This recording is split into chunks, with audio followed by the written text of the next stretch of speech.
Hello and welcome. Chris from Missouri here, bringing you another video about vintage baseball cards. This video I'm going to show you a handful of cards, but just going to do a quick video just because, one, I haven't done one in a while, and two, I kind of had this on my mind a while back to do and never really found a really good time to do it. And so planets aligned, and here I'm doing a video. So if you could stick with me, and maybe I can show you a couple cards. Maybe you can disagree or agree with what I have to say, and leave a comment below if you would. I'd appreciate it. So right now, this is a huge busy time of the year for a sports fan, and this weekend's a busy time for me. I'm paying attention to the Kansas City Royals, who have started to slide, and it's coming down to the wire to make the playoffs. And I don't know if they're going to be able to do it. They got some trouble with their injuries in their lineups, some other things going on, but I'm paying close attention to that. Missouri Tigers are 3-0 on the college football field, and so I'm paying attention to that. I'm paying attention to the Kansas City Chiefs, paying attention to fantasy football. You know, on occasion I might bet a little bit of money on some sports, so I pay attention to that. So I'm watching a lot of TV. But what this also is, I call this baseball card season as well. I could go to a card show every weekend, starting today, and going till Thanksgiving, and not have to travel very far at all. And there's multiple card shows in Kansas City over the next few weekends, and there's multiple card shows in St. Louis. Local card show in Columbia's coming up. There's card shows in Springfield that I'm going to travel with a couple buddies of mine to go see. So to me, it's baseball card show weekend. One of the things I wanted to talk to you about, and if I was going to title this, it's kind of what's in a name. And yeah, there's been quite a bit of discussion, and it mostly been kind of fun on YouTube here, talking about oddball cards. And some people just don't like the term oddball cards, like it's hurting the card's feelings or something. And they say let's change it. Let's come up with a better name than oddball. And we got a channel on here, a guy with great cards to show and great stories to tell and a great knowledge of baseball cards. And his channel is called Rick Oddball Cards. And he gives it out just as much as he takes it. But love the channel name. But you know, we got people that want to, let's come up with a different name than oddball. And I don't think that's fair.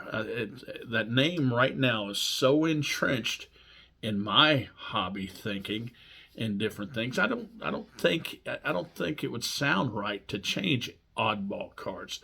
And I'm going to show you an oddball card. So this is what I consider an oddball card. It's not mainstream, even though Gowdy's a big name in the hobby, but that's kind of a cartoon with a big head on it, and to me that's an oddball card. So why would I want to change that? Sometimes, like I say, something gets entrenched in a group of people's minds, and you can't change. You can't change it, or nor do you want to. I have a friend that I call Moley, and he became a doctor. His name is Mike, and he became a doctor in education. And you know, we've known each other for over 30 years, and I've known him as Moley on this side. I call him, hey, Moley, you know, whatever, or, you know, or Ren. I call him those two names. I've never in my life called him doctor. Now, he became a doctor, and he's earned that title with, you know, he's earned that title to people that work underneath him and or with him, that kind of stuff. But listen, it's been so entrenched, I'm not going to change. I'm not going to call him that. And I don't think he gets upset about it. When I grew up in our little hometown of Lamont, Missouri, there was a place when I was like in second grade in our little town there was a subdivision that came in, and it was called the New Edition.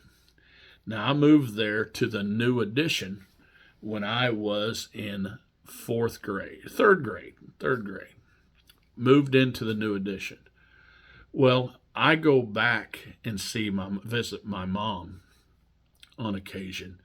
And when I discuss it with my friends over the phone from, that haven't been home, we use that as a way to describe where somebody lives. Like, for instance, it will come out, does he live in the New Edition?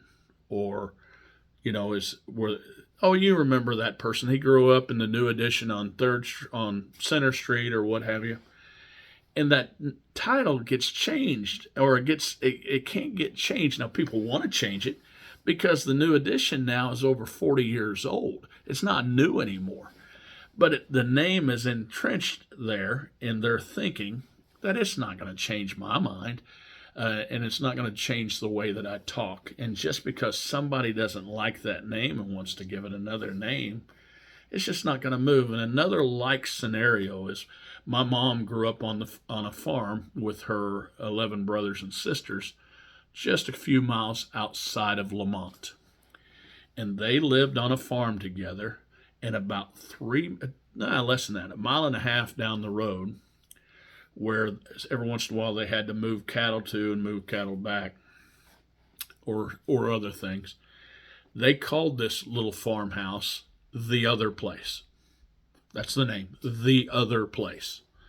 Now, it didn't make sense, didn't have a really good name, but when I got into high school and I'd come out and say, hey, where's Ed? He's over at the other place. Where's John? He's at the other place. I knew where that was because that's the name that it was given. We could have changed its name. It could have had a better description of that name, but why change that name?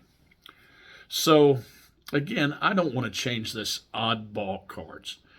It's a enduring term.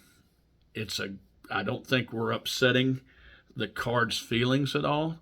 So let that stay the same. Now, the other name that people are trying to talk about, and they just don't like it. And if you watch YouTube and some of these channels, you've heard this before.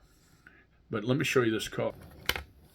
Now, this card here is a Greg Maddux rookie. Okay? And that, my friends, is a card from the junk wax era. We have a guy that does a lot of YouTube stuff, part of this YouTube community, and his name Junk Wax Hero. Now, I've even heard him say that he wished he had a different name, but to me, that's an endearing term. Junk wax here, junk wax. If somebody says, "Hey, I looked at this collection, but it was a bunch of junk wax," well, I know exactly what they were looking at. Now, I guess we could come up with a better name than that, but why? Why? One, it's a great description, and I believe coming up we may have to find different errors of cards to come up with so we can have a good description for a certain era of cards. But right now, with me, oddball cards and junk wax cards are fine. You can't tell me, if you've been collecting for a long time and you study cards, if somebody says, "Oh, I saw a collection and it was junk wax," all of it was junk wax, you have to be honest with yourself. Almost all of you would say, "Oh gosh, I know what that is. That's probably somewhere between 1981 to 1990 something, somewhere in there." If I told you it was an oddball, he had a bunch of oddball cards, you would know that it's not mainstream cards like your Topps and Gowdy and Bowman and stuff like that. You would say, okay, that's something different. Go on, describe it a little bit more. So I think we should spend a little bit less. I don't know what you should do, but I'm going to be spending a little bit less time worrying about changing something's name than just enjoying the card, and enjoying the term that it's given. So, lastly, I did. I don't really answer questions and stuff on. I don't have a channel that answers questions that are given to me. Like there's a few really good channels. Greg Midlife Cards. He has a Q&A where you can ask him all kinds of questions. He'll try to answer it. But I tell you, I'm going to answer one that I was given, and a guy asked me, named Joe, and he asked me, what do I consider vintage? What's the newest card that you consider vintage? Since a lot of people, vintage cards should be 20 years old or back, or 30 years old or back, and he asked me what it should be. And I've always considered this era vintage. And this is a 1980 Rickey Henderson. Now, I consider 1980 and older vintage. Now, damn, that's a long time ago. That's over 40 years ago. And I'm not considering 90s vintage, because that's 30 years ago. That's a long time ago. Well, the reason I consider 80s vintage is I just remember Beckett coming out, and they stopped putting any cards in their older catalog, vintage part of their catalog, at 1980. Everything else, they a lot of the catalogs, they considered the other stuff new stuff. And probably, I think, because, and if you guys remember in 81, Fleer and Donners came out, and then that just opened the floodgates for many, many other kind of cards to come out. So with me, to answer your question, Joe, anything older than 1980, or from 1980 and older, is a vintage card to me. Now, here is where I think we might ought to come up with better descriptive names, because to me, where cards are only getting older. So, is there a super vintage that name can grab a hold of, or a early vintage, or different names that it can grab a hold of? But I'm sure with this community and our friends in here, whatever takes hold, a few years later, somebody's going to say, oh, I don't like the way that sounds. Let's come up with a better name. Well, guys, I think junk wax is just fine.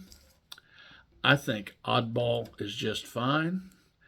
And I believe, in my opinion, vintage is 1980 and older. If you guys disagree with me for any reason or whatever, leave a comment down below. And if you want to ask me a question, feel free. Leave a comment, and I'll try to answer your question next time I do a video. But guys, keep enjoying this baseball card season, and good luck with all your special teams that you have. And remember, it's just a hobby. Collect what you like.